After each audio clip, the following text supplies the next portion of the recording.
Is that Tom Cruise in the background there It is Tom Cruise in the background.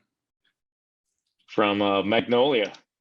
No, Magnolia. I don't know. Was that him in Magnolia? Maybe, I don't know.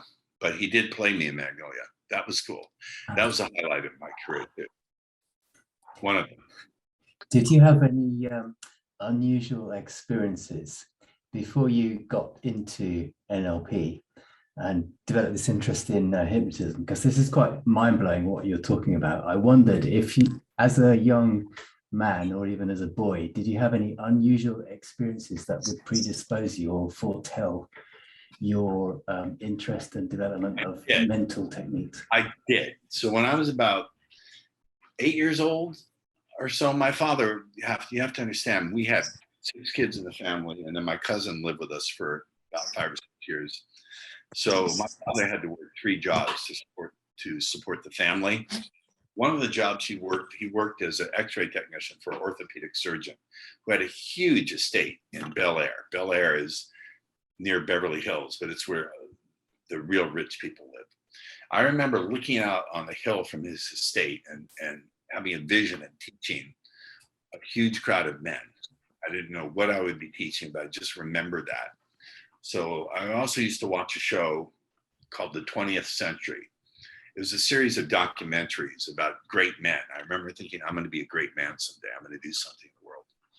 I wanted to be a comedy writer in my late teens, early 20s. I remember doing stupid things like horrible jobs, driving a car as a messenger boy. I remember thinking, I'm meant for something great. I don't know what it is, but I'm meant to do something great in the world. I always believed that. Even, excuse me, even in my lowest times, my lowest moments, I had a sense of destiny. I also remember my mother telling me when I was very young, she said, I didn't have you kids for me. I had you kids for the world. And so those messages really got through to me. I think that predisposed me. I did have a weird experience that had nothing to do with that. I did have a close encounter with a UFO when I was about 8 or 9 years old. I'm not making this shit up. No, you can believe me or not believe me. I don't care. No, I believe it. I totally believe in that stuff. Cool. That's beautiful what your mum said to you. Yeah. Wait, I want to know more about this UFO. So the definition of UFO is unidentified flying object. So This basically, was not an airplane or a balloon. This was something that scared. It was the most frightening experience of my life. if you can't identify it, then it is by definition an unidentified flying object. I understand, but it's something probably beyond that. This was something that was not an airplane, was not a blimp. I lived near an airport, I knew. We lived a mile and a half from the municipal airport. Whatever this thing was, it took up the whole backyard, the space of the whole backyard. It changed shape, it changed color, and I got the sense it was looking at me, that it knew I was looking at it. And the next day, this is maybe the start of my getting into NLP or visualizing. The next day, I didn't believe my own experience. So I was sitting there in my father's easy chair, trying to figure out what did I see. And I heard a little voice in my head say, your problems in school are going to be over and your grades are going to go up. And it gave me a little exercise to do. It said, every night when you go to sleep, imagine your problems as being a big circle in the center of your forehead and shrink it just a little bit. Till by the time it's all shrunk down, your learning will go up and your problems will go away. And that's what I did. And that was and the problems went away.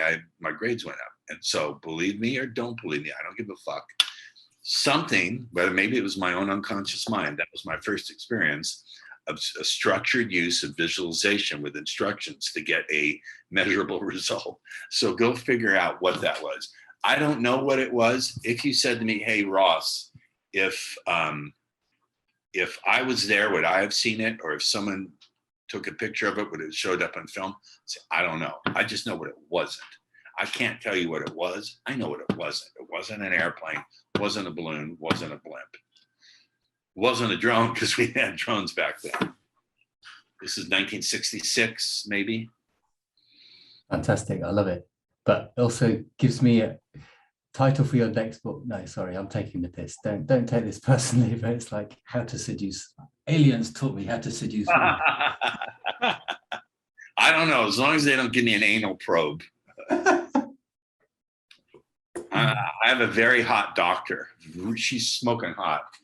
And she said, well, you probably should get a prostate exam. I said, can you do it? She said, you need to go to a proctologist. I said, can you do it? She said, well, I can do it, but a proctologist will do it better, or a urologist. I said, come on, Dr. Anna. She said, no. So, fuck. I take an anal probe from Dr. Anna. Yeah. No, it reminds me of a nurse in the sexual infections clinic. No, I'm saying too much now. I certainly hope that I'm not what you guys expected. From the game, you would expect a really arrogant, smart mouth. No, my brother had one of your books when I was, I don't know, 25, 30 years ago. And I thought, oh my God, this guy is such a sleazebag. But I mean, what I'm getting from you now, hearing this, is just pure magic. And it's a different dimension from the normal game stuff you study, RSD videos or stuff. This is just a new thing. It's a wonderful opportunity for you guys to ask a question. I really wanted to do this because Ross is, I made the title of this webinar, GG Webinar 4, Origins of Game, because we're kind of touching into how it started, but how it has proceeded over the last 20, 30 years. It has changed, and we have identified that. And now I understand, especially now, especially today, how parts of the industry and how a lot of companies have kind of polluted a lot of the space. So now I'm grateful for understanding how that is. I'm smarter than they are. I got my mother's brain, my father's storytelling abilities. My whole family's fucking smart. They're all. My niece is a genius. My niece is more famous than I am as a speaker. You should check out her book. Her book is called Captivate. It's about using body language and subtle facial cues, etc., to be the most interesting person in any situation. She's a genius.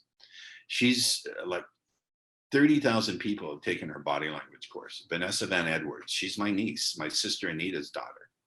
Should check her out. Thanks for the tip. Excellent. They're all pretty smart, my nieces and nephews. Any other questions about aliens or game, guys? Have you ever Or slept in the cats? night? No, I'm joking. Well, I can talk to you about cats. So this is NECA. NECA is a dilute tortoiseshell. She's got tortoiseshell markings, but they're very diluted. Oop. She's a punk. She's about 2.5 years old, maybe 2 years and 2 months. She has what we call tortitude. So tortoiseshell cats have an attitude. That's the myth, but in her case, she does. She'll bite me and scratch me if I don't give her attention. She'll walk on the keyboard. She's a naughty girl. My other cat is what we call a Torby. She's a tortoiseshell tabby cat.